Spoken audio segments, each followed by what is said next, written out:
Mossad നടത്തുന്ന പല ഓപ്പറേഷനുകളുടെയും വിവരങ്ങൾ പുറത്തു വരാറില്ല. ചിലപ്പോഴത് പുറത്തു പറയും. ഇപ്പോൾ സിറിയയിൽ നടത്തിയ ഏതോ ഒരു ഓപ്പറേഷൻ്റെ കാര്യം പുറത്തു വന്നെന്ന് കേൾക്കുന്നുണ്ടല്ലോ. അതെ, ഇത് മൊസാദിൻ്റെ കാര്യങ്ങൾ പലപ്പോഴും ലോകത്തെമ്പാടുമുള്ള രഹസ്യാന്വേഷണ ഏജൻസികൾക്കും സൈന്യങ്ങൾക്ക് പോലും പാഠപുസ്തകങ്ങളാണെന്ന് പറയാറുണ്ട്. കാരണം അതുപോലെ അവിശ്വസനീയമായ കാര്യങ്ങളാണ് മൊസാദ് ചെയ്യുന്നത്. മൊസാദിനെക്കുറിച്ചുള്ള അതിപ്രശസ്തമായൊരു പുസ്തകമുണ്ട്, മൊസാദ് എന്നൊരു ബുക്കുണ്ട്. അതായത് മൈക്കൽ ബാർസോഹർ എന്ന് പറഞ്ഞ വിഖ്യാതനായ എഴുത്തുകാരൻ, അത് നിസിം മിഷാലും ചേർന്ന് എഴുതിയ വേൾഡ് ബെസ്റ്റ് സെല്ലറാണ് മൊസാദ്. അതിൻ്റെ ഒരു പാർട്ട് 2 പോലെ ഇപ്പോൾ IDF കുറിച്ച് കമാൻഡോ എന്ന് പറഞ്ഞൊരു ബുക്ക് വന്നിട്ടുണ്ട്. ഈ ലോകത്തിലെ എല്ലാ ഭാഷകളിലും മൊസാദ് എന്നുള്ള ബുക്ക് വന്നിട്ടുണ്ട്. ഈ മൈക്കൽ ബാർസോഗറിൻ്റെ ഈ പുസ്തകമാണ് എനിക്ക് തോന്നുന്നത് മൊസാദ് നടത്തിയിട്ടുള്ള ഓപ്പറേഷനുകളുടെ ഏറ്റവും ആധികാരികമായ ഒരു ഡോക്യുമെൻറ്റേഷൻ എന്ന് പറയുന്നത്. അതിപ്പോൾ ഈ മൈക്കൽ ബാർസോഹർ ഡേവിഡ് ബെൻ ഗൂറിയൻ്റെ, ഇസ്രയേലിൻ്റെ ഒരു വീരനായകനാണ് ബെൻഗൂറിയൻ്റെ എയർപോർട്ടുണ്ടൊക്കെ. ബെൻഗൂറിയൻ്റെ ജീവചരിത്രം എഴുതിയ ആളാണ്. അവരുടെ എക്കാലത്തെയും ഹീറോ ആയ ഇസർ ഹാരലിൻ്റെ ജീവചരിത്രം എഴുതിയ ആളാണ്. അങ്ങനെ അപ്പോൾ ഏറ്റവും ആധികാരികമായ ഡോക്യുമെൻറ്റ്സ് ഒക്കെ വെച്ചിട്ട് ഇസ്രയേലിൻ്റെയും മൊസാദിൻ്റെയും ഓപ്പറേഷൻസ് ലോകത്തോട് ഒഫീഷ്യലി കൃത്യമായി പറഞ്ഞിട്ടുള്ളത് മൈക്കൽ ബാർസോഗർ എന്ന് പറഞ്ഞ എഴുത്തുകാരനാണ്. അത് എഴുത്തുകാരനല്ല, അധ്യാപകനൊക്കെ ആയിരുന്നു, ചരിത്രകാരനായിരുന്നു. അദ്ദേഹത്തിനും ചാരസംഘടനാ ബന്ധമൊക്കെ ഉണ്ടെന്ന് പറയപ്പെടുന്നു. അപ്പോൾ എന്തായാലും അങ്ങനെയാണ് പുറത്തു വരുന്നത്. ഇപ്പോൾ സമീപകാലത്ത് ഇസ്രയേൽ അല്ലെങ്കിൽ മൊസാദ് അവർ നടത്തിയ ചില ഓപ്പറേഷൻസ് പറഞ്ഞു. ഒന്ന്, പേജർ ആക്രമണം എങ്ങനെ നടത്തി എന്ന് പറഞ്ഞു. അതെ, നമ്മൾ വളരെ ഡീറ്റെയിൽ ആയിട്ടൊരു വീഡിയോ നമ്മൾ ചെയ്തു. അതിനകത്തൊരു കാര്യം എന്ന് പറഞ്ഞാൽ, ഈ പേജർ അസൻ നസറുള്ള ബങ്കറിലിരിക്കുമ്പോൾ അയാളുടെ തൊട്ടടുത്ത് നിൽക്കുന്ന അയാളുടെ കാവൽ ഭടന്മാർ പേജർ റിങ് ചെയ്യുന്നു, BP പഠിക്കുമ്പോൾ പൊട്ടിത്തെറിക്കുന്നത് ഇയാൾ പേടിയോടെ കണ്ടു നിന്നു എന്നാണ് മൊസാദിൻ്റെ ഒരു ഏജൻറ്റ് ചാനൽ 12 വന്ന് മുഖം മറച്ചിട്ട് വന്ന് പറഞ്ഞത്. മിഖായൽ എന്ന് പറഞ്ഞൊരു വ്യാജ പേരിലാണ് ഈ ഏജൻറ്റ് മുഖം മറച്ച് വന്ന് അപ്പിയർ ചെയ്ത് സംസാരിച്ചത്. അത് കഴിഞ്ഞിട്ട് വീണ്ടും ഭടന്മാരെ എല്ലാം വിളിച്ചു ചേർത്ത് കഴിയുമ്പോൾ നസറുള്ളയുടെ കണ്ണുകളിൽ ഭയമുണ്ടായിരുന്നു എന്നും ഈ മിഖായൽ പറയുന്നുണ്ട്. അതുപോലെ ചില ഓപ്പറേഷൻസ്, പിന്നെ ഇസ്മയിൽ ഹനിയെ എങ്ങനെ കൊന്നു, അതും റീസെൻ്റ്ലിയാണ് മൊസാദിൻ്റെ ആളുകൾ ചാനൽ 12 വെളിപ്പെടുത്തിയത്. അപ്പോൾ എനിക്ക് തോന്നുന്നത് ഇതിൻ്റെയൊക്കെ ഡീറ്റെയിൽഡ് ആയിട്ടുള്ള കാര്യങ്ങൾ ഇനി വരാനിരിക്കുന്നേ ഉള്ളൂ. സമീപകാലത്ത് ഇതുപോലെ ഇസ്രായേൽ നടത്തിയ ഞെട്ടിപ്പിക്കുന്ന, ത്രസിപ്പിക്കുന്ന, ലോകത്തെ അത്ഭുതം കൊള്ളിച്ച ഒരു ഓപ്പറേഷനായിരുന്നു. ഏതാണ്ട് 120ഓളം യുദ്ധവിമാനങ്ങൾ ഒറ്റയടിക്ക് പറന്ന് പല രാജ്യങ്ങളുടെ മുകളിലൂടെ പറന്ന് ആരുടെയും ശ്രദ്ധയിൽപ്പെടാതെ, അല്ലെങ്കിൽ ശ്രദ്ധയിൽപ്പെട്ടവർ പുറത്തു പറയാതിരുന്ന ഒരു ഓപ്പറേഷൻ ഇറാനിലേക്ക് ഒക്ടോബർ 25 അല്ലേ, ഒക്ടോബർ 25 നടത്തിയ ആക്രമണം. അപ്പോൾ 120 യുദ്ധവിമാനങ്ങളുടെ ആകാശത്തേക്ക് പറന്നു പോവുക എന്നൊക്കെ പറഞ്ഞാൽ അത് ഒരുമിച്ച് പോകുന്നു. അത് നമുക്ക് ചില ഹോളിവുഡ് സിനിമകളിലൊക്കെ നമ്മൾ കണ്ടിട്ടുണ്ട്. പേൾ ഹാർബർ നടന്ന 2ാം ലോകമഹായുദ്ധകാലത്ത് നടന്ന ഒരു ആക്രമണം, അതുപോലെ ഒരുപാട് വിമാനങ്ങൾ, ഡസൻ കണക്കിന് വിമാനങ്ങൾ പറന്നു വന്നൊരു ആക്രമണമാണ്. അത് ആ വിഖ്യാതമായ സിനിമയ്ക്കകത്ത് കാണിക്കുന്നുണ്ട്. അപ്പോൾ ഇതൊക്കെ നമ്മൾ കേട്ടറിവേ ഉള്ളൂ. ഇതും ഈ പറഞ്ഞ പോലെ നമ്മുടെ കാലത്ത് നടന്ന ഏറ്റവും വലിയ 120 വിമാനങ്ങൾ പറന്നു പോകുന്നു. അതിനകത്ത് ഈ ഫൈറ്റർ വിമാനങ്ങൾ, 120 വിമാനം എന്തിനാണ് ആക്രമിക്കാൻ പോകുന്നതെന്ന് ചോദിച്ചാൽ, യുദ്ധവിമാനങ്ങൾക്ക് ഇപ്പം ഞാൻ പൈലറ്റ് ചെയ്യുന്നൊരു വിമാനം, എൻ്റെ ടാർഗറ്റ് ഇറാനിലെ ഒരു റിഫൈനറി ആക്രമിക്കുകയാണെന്നിരിക്കട്ടെ, ഞാൻ അത് മാത്രമേ നോക്കുകയുള്ളൂ. ആ റിഫൈനറി എയിം ചെയ്യുക, ടാർഗറ്റ് ചെയ്യുക, അറ്റാക്ക് ചെയ്യുക. എനിക്ക് നേരെ പോകുന്ന വഴിക്ക് മിസൈലുകളോ വല്ലതും വന്നാൽ അതിനെ പ്രതിരോധിക്കുക എൻ്റെ ജോലിയല്ല. എന്നെ കവർ ചെയ്യുക എന്നുള്ളത് മറ്റു വിമാനങ്ങളുടെ ജോലിയാണ്. അപ്പോൾ അതുകൊണ്ട് ഇങ്ങനെ അറ്റാക്കിന് പോകുന്ന വിമാനങ്ങളുടെ 2 വശങ്ങളിലും മുകളിലും താഴെയൊക്കെ ആയിട്ട് കവർ ചെയ്യാനുള്ള വേറെ ഫൈറ്റർ ജെറ്റുകളുണ്ടാവും. ഇങ്ങനെയാണ് 120 വിമാനങ്ങൾ വരെ എന്ന് പറയുന്നത്. അതുകൂടാതെ 2000 കിലോമീറ്റർ ദൂരമുണ്ട് ഇസ്രായേലിൽ നിന്ന് ഇറാനിലേക്ക്. പോകുന്ന വഴിക്ക് 2000, അങ്ങോട്ട് തിരിച്ച് 2000, 4000 കിലോമീറ്റർ പറക്കണം. ഇടയ്ക്ക് ഫ്യൂവൽ തീരും. വേറെ രാജ്യങ്ങളിലിറങ്ങി ഫ്യൂവൽ അടിക്കാൻ പറ്റില്ല. ആകാശത്ത് വെച്ച് തന്നെ ഫ്യൂവൽ കൊടുക്കാൻ പറ്റുന്ന ടാങ്കർ പ്ലെയിനുകൾ വേറെയുണ്ട് അകമ്പടി പോകുമ്പോൾ. അപ്പോൾ ഓരോ വിമാനങ്ങൾക്കും മറ്റു വിമാനങ്ങൾക്ക് വേണ്ടുന്ന ഇന്ധനം ആകാശത്ത് വെച്ച് തന്നെ കൊടുക്കും. അതുപോലെ തന്നെ ഈ വിമാനങ്ങൾ പോകുമ്പോൾ അതിൻ്റെ വിവരം താഴെ കിട്ടാതിരിക്കാൻ വേണ്ടി സറൗണ്ടിങ്സ് ആയിട്ടുള്ള പ്രദേശങ്ങളെ എല്ലാം ഇലക്ട്രോണിക് സിഗ്നൽസ് ജാം ചെയ്യാനുള്ള അവാക്സ് സംവിധാനമുള്ള വിമാനങ്ങൾ, ഇതെല്ലാം കൂടെ ചേർന്നിട്ടാണ് പോകുന്നത്. അപ്പോൾ നമുക്ക് അതിൻ്റെ ദൃശ്യങ്ങളൊന്നും വന്നിട്ടില്ല. ഒരുപക്ഷെ എന്നെങ്കിലും ഇസ്രായേൽ പുറത്തു വിടുമായിരിക്കും. പക്ഷേ നമ്മൾ ഭാവനയെ കാണുമ്പോൾ തന്നെ ആകാശത്തേക്ക് 120 വിമാനങ്ങൾ ഒരുമിച്ച് രാത്രിയിൽ പറന്ന് എന്ന് അവിടെ ആക്രമണം നടത്തിയിട്ട് ഒരു പരിക്കുമില്ലാതെ 120 വിമാനങ്ങളും തിരിച്ചു വന്നു എന്ന് പറയുന്നത് വ്യോമ ആക്രമണ ചരിത്രത്തിലെ ഒരുപക്ഷെ പേൾ ഹാർബർ അറ്റാക്കിന് ശേഷം ജപ്പാൻ നടത്തിയതാണല്ലോ പേൾ ഹാർബർ അറ്റാക്ക്.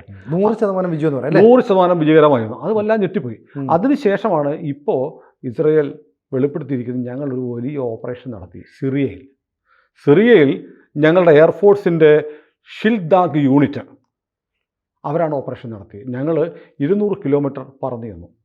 പറന്നു ചെന്നിട്ട് ഞങ്ങളുടെ 120 കമാൻഡോകൾ ഇറങ്ങി. ഇവരെ സഹായിക്കാൻ, ഷിൽദാഗ് യൂണിറ്റിനെ സഹായിക്കാൻ ഞങ്ങളുടെ യൂണിറ്റ് 669 669 എന്ന് പറയുന്ന ഒരു സ്പെഷ്യൽ യൂണിറ്റ് ഉണ്ട്. എന്തെങ്കിലും വന്നാൽ ഇവരെ ഇവാക്വേറ്റ് ചെയ്യണം, അവരെ രക്ഷപ്പെടുത്തിക്കൊണ്ട് പോരണം.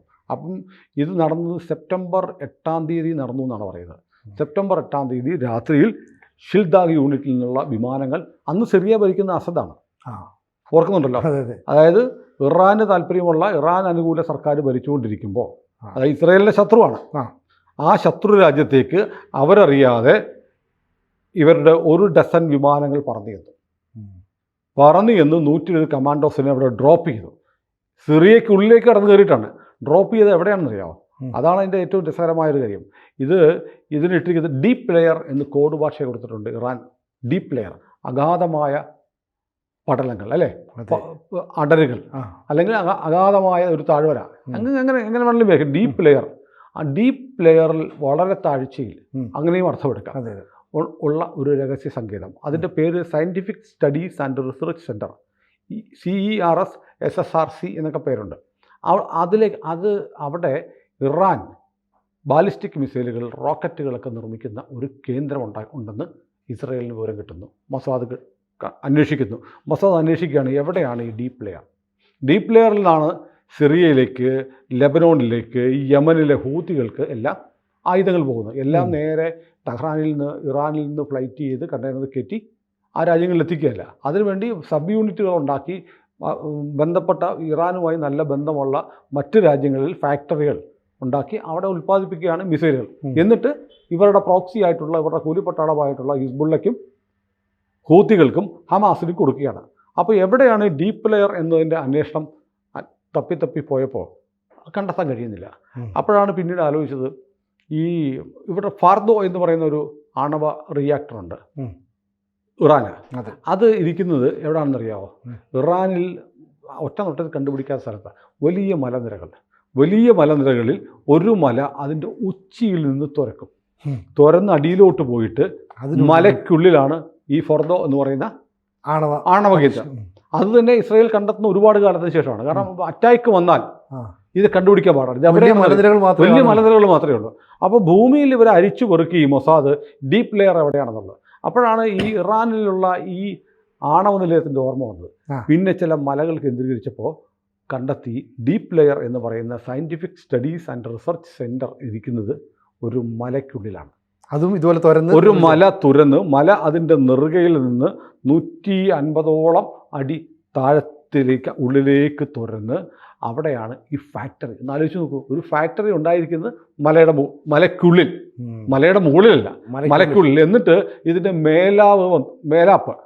മേലാപ്പ് വന്നിട്ട് കവർ ചെയ്ത് കഴിയുമ്പോൾ അതിനകത്ത് ഈ കമഫ്ലാഷ് ചെയ്യുന്നത് പോലെ മുകളിൽ നോക്കിയാൽ ഒരു അല്ലെങ്കിൽ പിന്നെ ഫ്ലൈറ്റിലൊക്കെ വരുമ്പോഴത്തേക്ക് ഒരു ഗർത്തം കാണുമല്ലോ, ഇതിനൊരു അടപ്പ് വന്ന് വീഴും. അടപ്പിൽ ഈ പച്ചപ്പിൻ്റെയും ചെടികളുടെയൊക്കെ പടം വരച്ചു വെച്ചിട്ടുണ്ട്.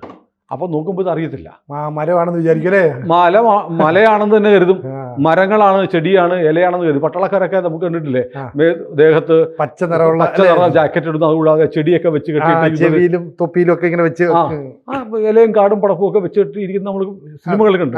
അതുപോലെ ഒരു മലയെ തന്നെ തുരന്ന് അവിടെ ഒരു താവളം ഉണ്ടാക്കി അവിടെ ഇരിക്കരുത്. അവിടേക്കാണ് ഇസ്രയേലിൻ്റെ കമാൻഡോകൾ, മൊസാദ് അയച്ച ടീം വന്നിറങ്ങുന്നത്. 120 പേർ അവിടെ എത്തി.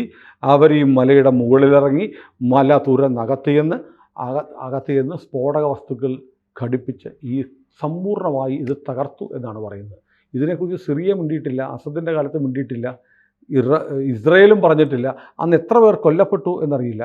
ആ ഫാക്ടറി പൂർണ്ണമായിട്ട്, ഡീപ്പ് ലെയർ എന്ന് പറയുന്ന ഫാക്ടറി ബാലിസ്റ്റിക് മിസൈലും റോക്കറ്റുകളും മറ്റും ഉണ്ടാക്കി സിറിയയ്ക്ക്, ഹൂത്തികൾക്ക്, യമനിലെ ഹൂത്തികൾക്ക്, ലെബനോണിലെ ഹിസ്ബുള്ളയ്ക്ക്, എന്തിന് ഗാസയിലെ ഹമാസിന് വരെ കൊടുത്തിരുന്ന പ്രധാനപ്പെട്ട ആയുധ നിർമ്മാണശാലയായ ഡീപ്പ് ലെയർ ഞങ്ങൾ തകർത്തത് ഇങ്ങനെയാണ്.